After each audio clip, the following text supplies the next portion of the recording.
everyone, my name is Primitiva, and welcome to Paléomon, a series where I examine fossil Pokemon and compare them to their real-life counterparts. And with that information, try and figure out what made these ancient Pokemon tick. For example, where they lived and how they lived in the Pokemon timeline. If you haven't seen the first episode yet, where I covered Omanyte and Omastar, I highly recommend checking that out before you watch this one, as it'll give you a better feel of the series and the nerdy terminology I'm going to be using. This time, I'll be covering the second pair of fossil Pokemon in the National Dex, and holy Trilobites, it's Kabuto and Kabutops! While I generally picked Omanyte because it was cuter, I was always amazed by Kabuto and Kabutops' menacing appearance. I mean, just look at those claws. Total badass. I kind of spoiled it already, but both Kabuto and Kabutops are based on Trilobites.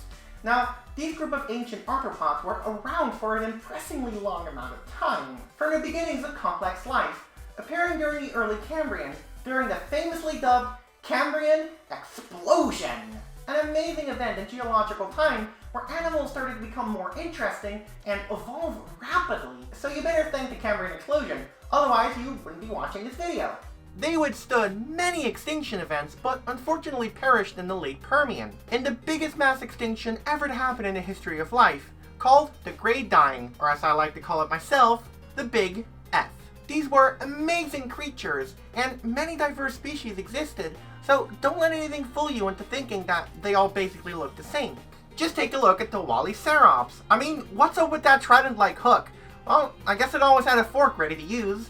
Or how about the bizarre, dreamlike Dicronurus? Just looking at it feels like sleep paralysis. And finally, this weird-eyed Urbano child basically saw snail eyes and went like, yep, that's on my to-do list. Game Freak, I really love you. You're great. But could we perhaps get some more form for Kabuto? I mean, I dig the general Trilobite look, but come on, look at all the diversity. It shouldn't be a surprise that animals this diverse were basically all around the globe. So let's say you had a time machine and you went back. You would find one of these things pretty easily. It's pretty obvious to see that Kabuto and Kabutops are both inspired by Trilobites, but what about their Japanese names? Let's have a look. Oh, those are the Japanese names. Okay, moving on. Trilobites aren't the only arthropods that were used as inspiration for these Pokemon though. Let's start with Kabuto. So basically, if you know anything about cool arthropods, you'd instantly recognize that it really closely resembles a horseshoe crab.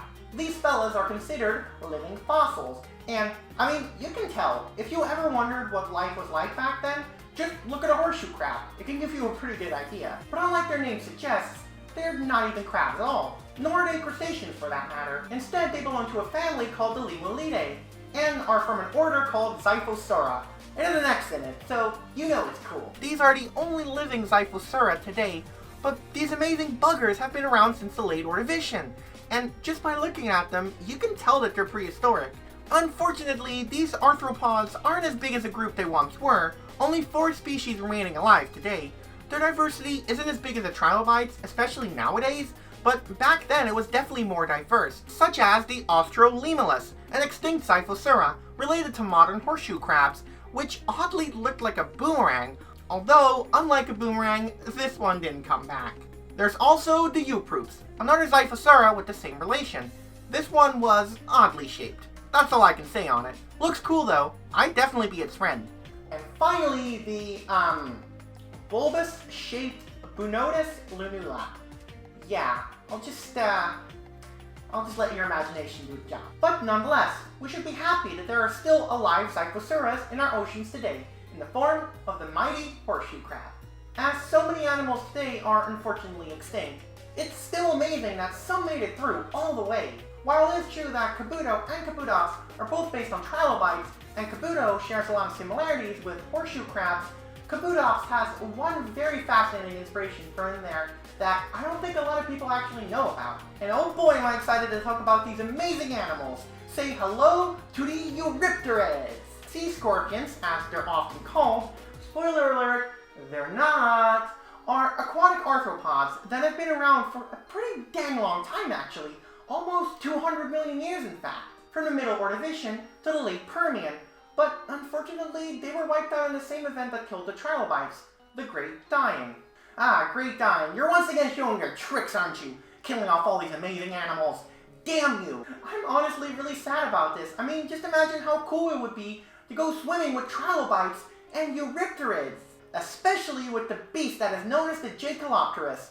This is the biggest eurypterid ever and one of the largest arthropods in the history of life, reaching 2.5 meters. Don't worry though, most eurypterids weren't that big. In fact, most were around 1 meter, which is still big, but, you know, less big than 2.5. The smallest known genus of eurypterid is the Echinopterus, with the smallest species being the A. bulgarensis, reaching only 2.3 centimeters. More diversity of these animals also include the chubby Usurcana, with the long, cool-looking tail, the Megaarachne, who was, fun fact, misidentified as a huge carboniferous spider. If you've ever seen the BBC's Walking With series, you might recognize the name and this incorrect model of the spider.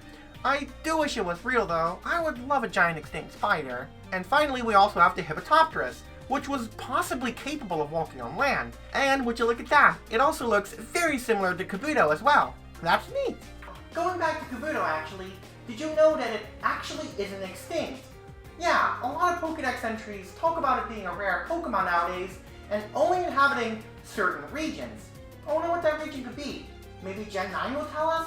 They've also not changed at all in over 300 million years, meaning that this body plan that Kabuto has is the same one that it had in the Pokemon's version of the Carboniferous period, when the largest arthropods ever were just freely roaming around.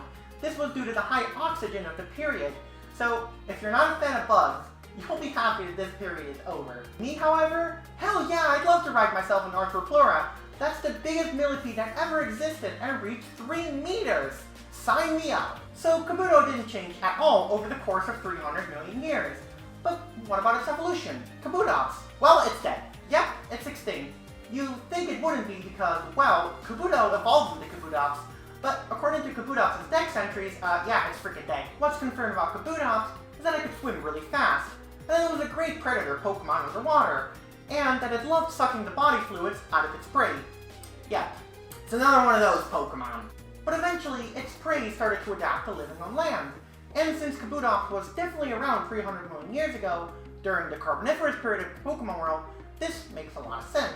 You see, a lot of animals started adapting to living on land during the Carboniferous period, so it seems that someone at Game Freak did a little bit of research, or they just slapped 300 on it and happened to get lucky. Anyway, so Kabutops started to adapt to living on land too. Makes sense.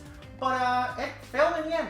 So in that sense, Kabutops is kind of like a traditional fossil, except this one didn't really reach the end goal. Now, what I find really odd about this information is that it's only mentioned in one Dex entry. It's Ultra Sun Dex entry, which is like, I don't know, super strange. Like, I'm really hoping that if Kabutops is in Sword and Shield in the future, that they'll give us some more information about this because, well, I don't know, it's got me a little bit confused. But what about Kabuto? It's still there, but Kabutops isn't. Well, I have a theory about that. So what I think happened is that basically, these Pokemon split off into two groups. The Kabutops group tried to live on land and failed, and the other group stayed in the ocean where it still lives today. And I believe that Kabuto didn't just stay a single stage Pokemon, but instead evolved into a new Pokemon, one that specialized more in defense, hiding away, and ambushing unsuspecting prey. Say hello to Camouflage, designed by Kindest Egg on Tumblr, who actually happens to design all the official Prima Diva art, by the way. I decided it would have been a good idea to basically buff up Kabuto, and have it look distinct from Kabutops. I gave my artist some tips and a general idea of how I wanted this to look, and he surprised me with the awesome helmet on the back, which fits like a glove, or rather, a hat. We gave it many legs for scurrying along the seafloor, and the helmet doesn't only just look awesome, it's also great for camouflage and defense. It uses its hair-like pedipalps on top for catching unsuspecting prey while hiding in the sand. As their Dex entry describes, they're hard to find. In the past, people assumed that they were just helmets on the seafloor, but eventually researchers saw these helmets move and realized that they were just Pokemon all along. But enough about this fan-made evolution. How did the Kabutops line live in the past? And when did it live? Well, I believe that this old line lived about up until the late Carboniferous of the Pokemon world. So I believe that the Kabuto that evolved into Camouflage today diverged from the original Kabuto around 300 million years ago. And that, unfortunately, the original Kabuto went extinct because its adult form Kabutops couldn't adapt in time. When the Kabutops line first appeared, though, is another story. I believe that just like Trilobites, Kabuto must have first appeared in the Cambrian period, 521 million years ago. It stayed about the same, up until it saw the potential to move onto land. Since arthropods were the first animals to adapt onto land, around 419 million years ago in the late Silurian, well before us vertebrates mind you, it's possible that Kabutops may have been around that early. However, since the dex entries state that it started to adapt onto land because of its prey, it may have been much later, when our ancestors started to crawl onto land in the Devonian period. What was on the menu for Kabutops is hard to say, because it was 1.3 meters. It could have basically hunted anything smaller, so any timeline is possible. But I think the Devonian, which is right before the Carboniferous, when arthropods ruled, is the most likely time. So let's say late Devonian until the late Carboniferous. Yeah! Now that we've determined the timeline of the Pokemon, the next question is where and how did these Pokemon live? They probably lived around swampy forests, and had a lifestyle similar to amphibians, meaning that they'd spend a lot of time around the water and later exit it. Remember, these Pokemon were essentially a transitional fossil who never completed their goal to become fully terrestrial, so they're still bound to the water. Although, what should this older species be called? Well, luckily for me, Kabutops already has a scientific name, which was first revealed in the anime episode called Fossil Fools. And it is Kabutops maximus, which when translated means the largest Kabuto face.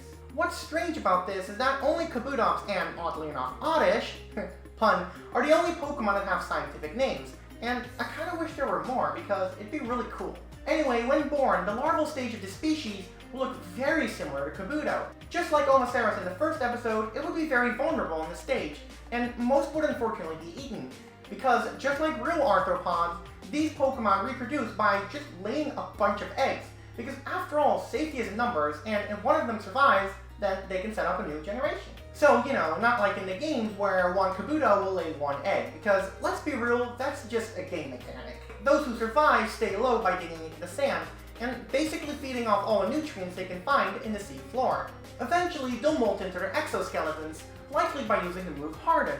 They can somewhat defend themselves now, but if they're flipped over, well, that's just it. But they make do until eventually they start molting more and more until they eventually reach the body plan of Kabutops. Of course this is very slow, it's not like an insect pupating. Of course, there is nothing in the natural world that we know of that molts this extreme. There are of course the mayflies, whose larvae starts out aquatic, and they eventually turn into insects with full wings, but that's the most extreme I can think of.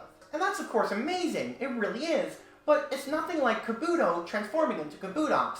But since it is Pokemon, let's just sprinkle a little Poké-Logic on there, and yeah, let's just say that it works, and that Kabuto turns into its semi-terrestrial form. When it's all grown up though, what does it eat? Well, basically anything that's smaller, but let's analyze it a bit more. It probably would have snacked on some human ancestors, I'm sure, like the Pokemon's version of Tiktaalik perhaps, which was one of the animals that gave birth to us tetrapods, so I'm pretty sure it would have had the same role in the Pokemon world. Relicanth is another Pokemon I'm sure would be on the menu quite often. Some Lileeps here and there too, and possibly the ancestors of Omoceros, or its own kind. If they were also prey to other Pokemon, the only Pokemon who I could imagine actually eating them would be big fish-like Pokemon. There's not a lot to go by, since not many Pokemon go back 300 million years. Most only go back about 100 million years, so all I can really do is theorize. I'll cover more about that weird timeline stated in the Pokédex later in the next episode, but for now, let's focus on the moves that these Pokemon would learn to survive. When still a Kabuto, it would have the move Absorb, to literally just absorb the nutrients from the seafloor. For self-defense, the move Harden would be used, along with Sand Attack to temporarily blind predators and use that time to rush away. As it grew into Kabutops, it would need Leech Life because, after all, it is one of the many Pokemon that sucks the fluid out of its prey. What's with Game Freak and sucking bodily fluids though? Anyway, the second move would be Slash because, well, it's known to slash its prey. Pretty simple one. I think that the move Aqua Jet is necessary for moving underwater.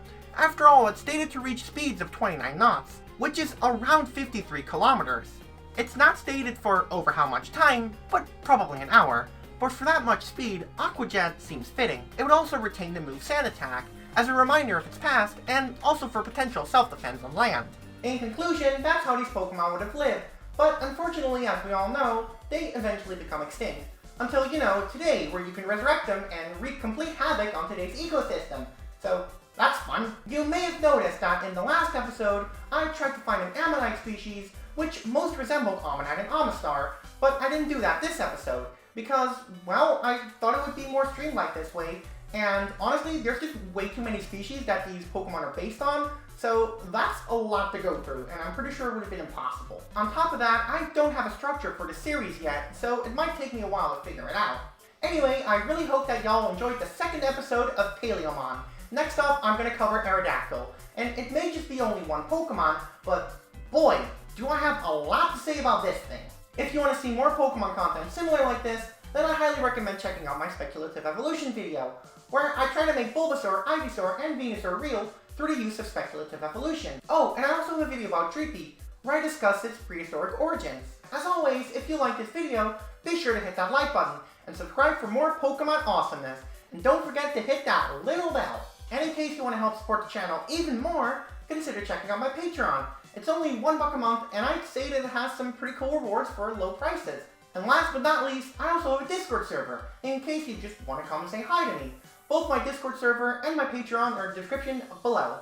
And with that being said, I hope you all have a good day, night, or morning, and as always, take care!